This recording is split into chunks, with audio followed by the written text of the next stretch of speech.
Welcome to That Davis Show. I am Kenneth Davis. Follow me at That's Davis on all social media platforms.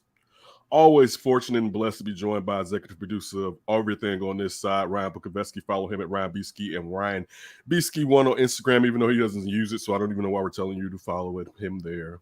He only uses it to scroll. He doesn't use it to promote the show or anything. When's the last time you posted the show on your Instagram? Oh, boy. Wow. No comment. Wow. Now, mind you, he's a partner in this. My mic's going out. I didn't hear you there, partner. Yeah, okay. All those terrific white people that could be seeing what we're doing, and he's neglecting them. Is he? That's an oxymoron. You know it. Mm-hmm. So anyway, we got to dive into the finals because I got my finals, baby. All right, I said the only team that had a chance in the East, in my opinion, to try to take out the Golden State Warriors, and I'm not saying they're going to take out the Golden State Warriors, was the Boston Celtics. If you've been following us over here on That Davis Show, I've been a huge Boston proponent for at least almost 4 months now. All right, and I don't know if Jimmy Butler was fully healthy, if the Celtics would be here. But one thing that I did say was the size of the Celtics will be a problem for the Golden State Warriors. And the only Warrior who could be a threat is too young right now to be a threat that's healthy, because we still don't know what Wiseman is, and that's Kuminga. You know what I'm saying? And so Draymond's being exposed for aging out, basically. Not a knock on him as far as his past career, but as of right now, people always talk about if you put him back at power forward, and if Wiseman comes back, perhaps you'll get more out of Draymond when he doesn't have to take on everyone's center and five. Well, I'll wait to see it because he's still not scoring in the post, and his shot's been broke for 3 seasons now. So we'll see. And I'm not knocking him, but the proof is the proof. You know what I'm saying? Like when you have a player and every time his first reaction is to pass and he's not a threat, and you're playing 4-on-5, the majority of the time when he's on the floor, regardless of how high his basketball IQ is, man, listen, Ime Udoka and the Boston Celtics defensive IQ is just as high. You know what I'm saying? It's been somewhat entertaining. I didn't care for the last game because the team that I'm rooting for lost. Even though I like Golden State, I'll be happy if Steph finally wins his finals MVP. If they pull this off, you know what I'm saying? He deserves to have that in his trophy cabinet.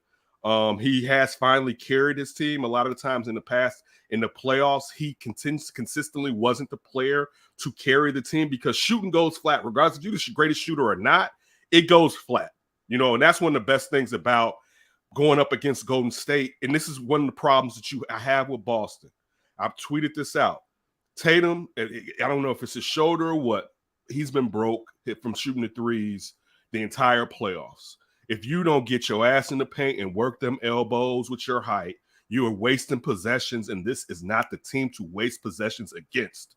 And coming down, looking to shoot threes, they're too small. Consistently score on them, and when you get nice open threes, then take the threes. But run your motherfucking offense majority of the time. I hate seeing teams fall into the Golden State trap of we got to shoot threes like them. We got to. No, because you can't.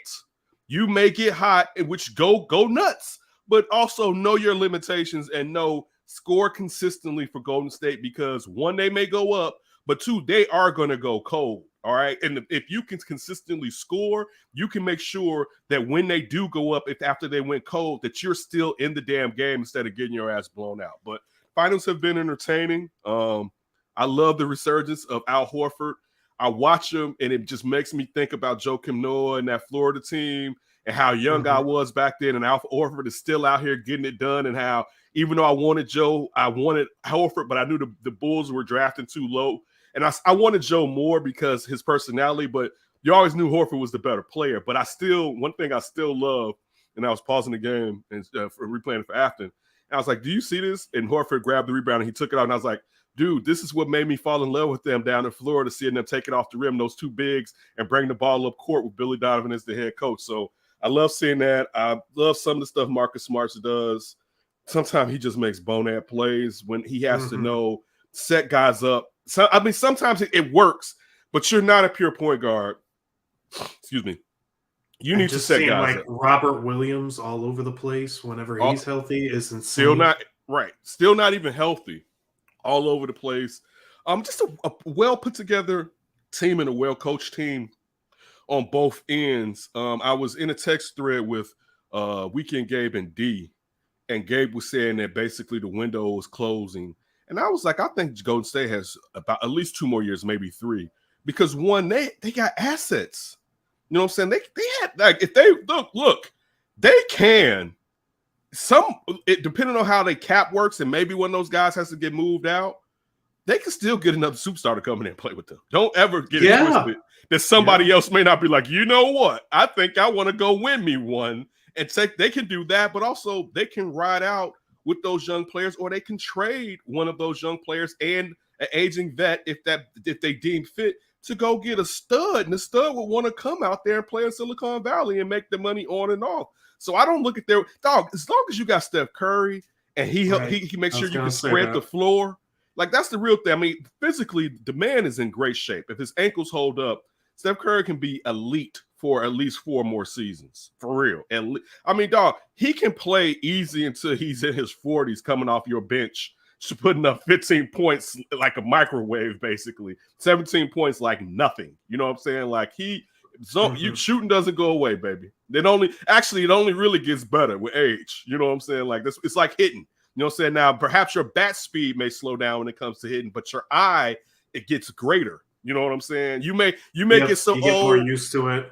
Right. You may get so old that instead of hitting for average or on base percentage, now you turning on it because your bat speed is slowed down. So you're like, I'm going for the fences, right? But right, like, you may have to adjust like that. But shooting, man, if your legs work and your arms are straight, you can shoot to the chicks come home. And you build up enough experience. Like, sometimes it's the depth perception of some of these places, and you're not used to it. Like you said, just your eye, your mind gets so much greater. He's going to be all over the place. They're not going to let go of him. He's just going to be jacking those threes for forever. And like you said, I mean, you could package Wiggins and maybe Wiseman and just as many future first-round picks as you want and bring in a superstar or something like that. You could, or you could use, listen, there'll be some, I hate to say it, and he may not be the player you want to move. Man, there's some teams will salivate to get their hands on Jordan Poole. Mm-hmm. Salivate. Mm-hmm. And if you're looking for, of course, you're not going to get a Kevin Durant, but you're looking for that wing player like that, where it's like maybe with some size, even though Jordan Poole's a little bit smaller, maybe like a size guy wing. Because I think the biggest problem with the Splash Brothers moving forward is that Klay is probably not going to get his lateral quickness back to be the defender that he once was. Right. I think that's the real problem for them, because at least you had one stout defender and a dude that was a below average defender in Steph. You know what I'm saying? And Steph's he's a better team defender now, not a one-on-one defender. He's a smarter. It's a kind of like how Magic and Bird got in the middle of their careers. They were never great one-on-one defenders, but they were better team guys with help defense and playing off the lanes a little bit. Steph Curry's like Klay Thompson after a bunch of knee surgeries. Like, he just never had the lateral quickness to be a great one-on-one. So that, to me, that's an issue when Klay isn't arguably a first team perimeter defender. You know what I'm saying? Like, that's where in the future I see a weakness that needs to be addressed. Depending on how you use Klay, if Klay's the minutes that you use Klay and when you use Klay, especially depending on, like you said, if you move a Wiggins, who primarily you would use Wiggins as the guy to defend the team's best perimeter defense. And dude, that's still crazy to bounce this on Wiggins. Like, his hang time is so ridiculous from his bounce. He has it together now. If he ever wanted it all the way, Lord have mercy with the amount of talent that's wrapped up in that package. They're getting a lot out of it compared to what he was giving in Minnesota, and it was a good trade for them to get. It's a better Harrison Barnes, right? Yeah, because he's a better defender. He's a better shooter. Also, definitely more of a consistent offensive threat that Harrison Barnes was never. Yeah. Also, he doesn't need the shots that I think you had to get out of Harrison Barnes to get an effective Harrison Barnes. You know what I'm saying? Right. Like, because Harrison Barnes had to give you like 10 to 15 on any given playoff night just to give you, like you said, that enough for what the Splash Brothers were doing. But I mean, again, I see this window for them being extended. And to your point, go ahead. Andrew Wiggins is a free agent after this year. So you're talking 33 mil off the books that they can just throw at some of And superstar he may max come back. contract. Right. He may come. I mean, depending on think about it. Well, I can't even say if they win or don't win. He's in a winning situation program now. One. And dog, when people don't really think about this too, dog, it's money to be had in Silicon Valley. See Andre Iguodala, see Kevin Durant. Those guys And make see what those happens when you leave there. Harrison Barnes, where are you? Is the right. search Great party point. found him? So you may, because nobody's going to pay Andrew Wiggins what he got in Minnesota when the owner said, "I want to talk to you before you sign this," because I know you're going to tell me the truth if we talk before you sign it. Like nobody's going to give him that type of money again. So it may be a difference between 15 to 20 mil, but dog, you could be out there winning and a part of a winning program, and you've been losing for majority of your career, and you've been viewed as a bust, and you finally made it to an all-star as an all-star starter.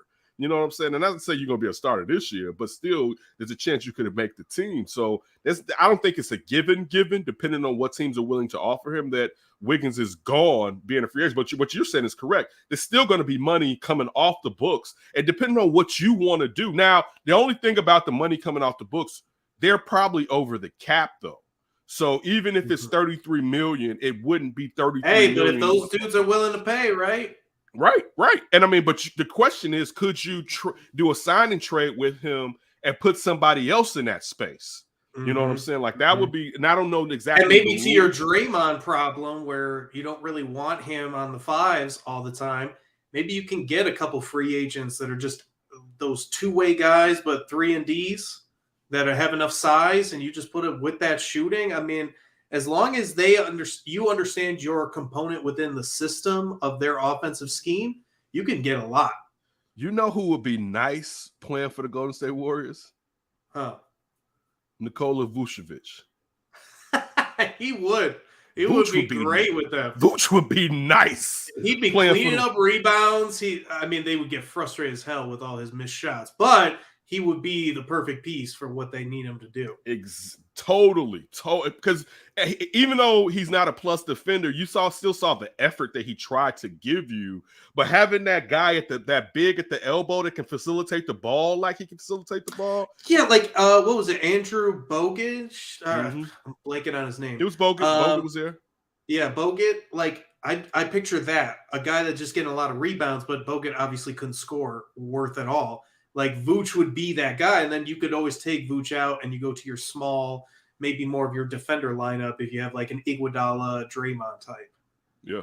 But were there any other thoughts on the finals? So, who do you have winning the finals as of right now? Let me ask you that. Oh boy, this is tough. I'm leaning Golden State, but it's a faint lean, and it's more so I think experience a little bit. But I almost like part of me just saying that out loud. What if that foot goes wrong? Even worse with Steph. This thing is way over. See you later, Golden State Warriors. And Steph had a great game. If he doesn't have a great game shooting, can they win consistently? Because right now it's looking ugly. No, they can't. So I guess maybe I'm talking myself into Boston, but I have this almost like gut feeling still with Golden State for some reason. I didn't believe anybody could definitely beat GSW, but I'm gonna just ride with my team Boston because I'm here, so I'll take the L. I mean, they're probably the safer, right? Like they play defense, they rebound. Maybe they don't shoot as well. Maybe they don't have a superstar quite as good. Tatum's so off. Yeah. Is the like this to me? Tatum has to go back, and again, he may be injured. He has to go back and think about. This was an opportunity to really set his legend up. Like you're in and the only person to set up their legend, and I love it, is Jaylen Brown is showing you that, hey, when the chips are down, baby, just clear the deck and let me do what I do. You know what I'm saying? Like this was a time for Tatum to even show how he can affect the game, facilitating, getting inside of the lane, and punishing undersized defenders. Like that's where he should be helping everybody else get what they got to get.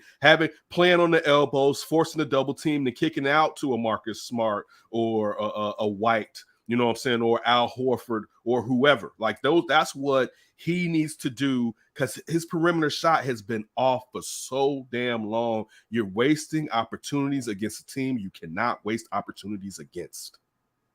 And he's their best chance besides Jaylen Brown of getting those free throws, getting to the line, like causing foul trouble down low.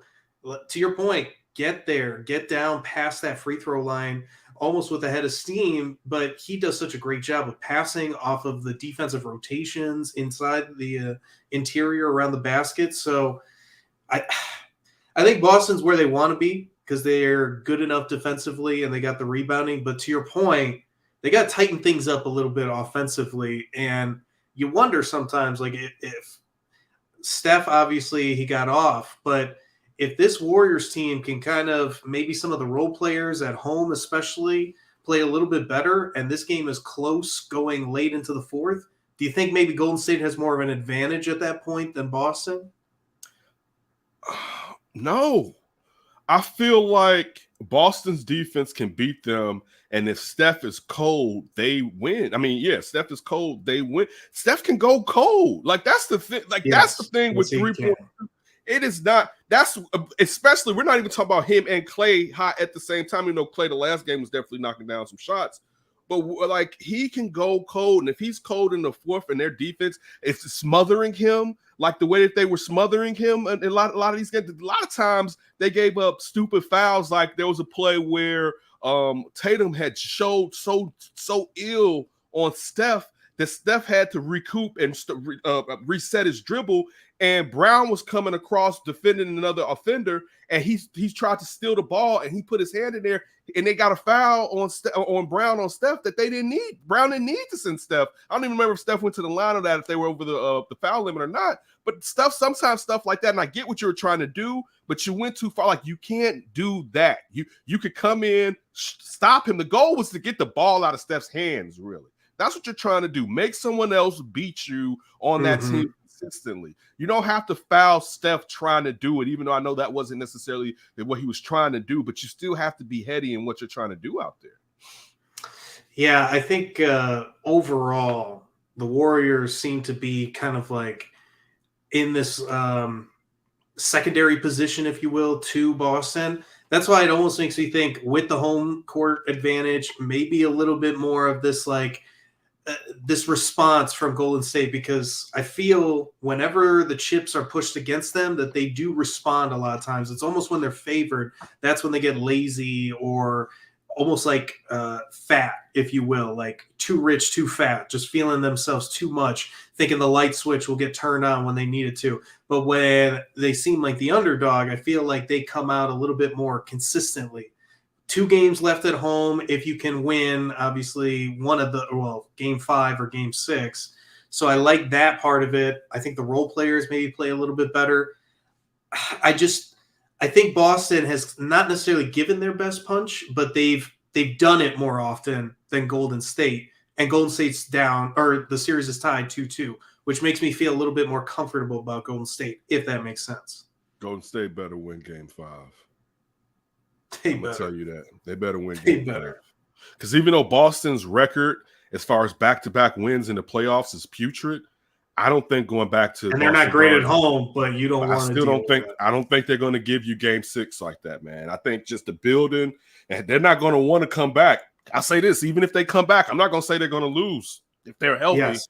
I'm not going to say they're going to lose, but defense travels, right? Right. You better take game 5 if you GS. And again, I could say that they're one of the greatest dynasties ever. They could come back and still win.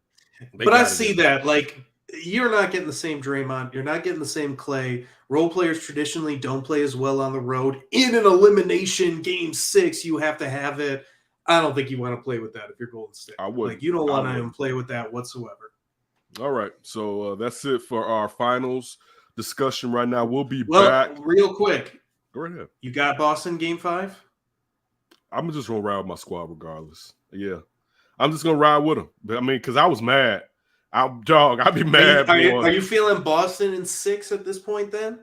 I thought that if Boston won game 1, right, and then lost game 2. Mm-hmm. So I thought if they didn't Same thing happened in Boston as well. I thought if Boston didn't get game 3, that it wasn't going 7. So I'll say this. I'll still say I think if Boston wins game 5, that it may go 6.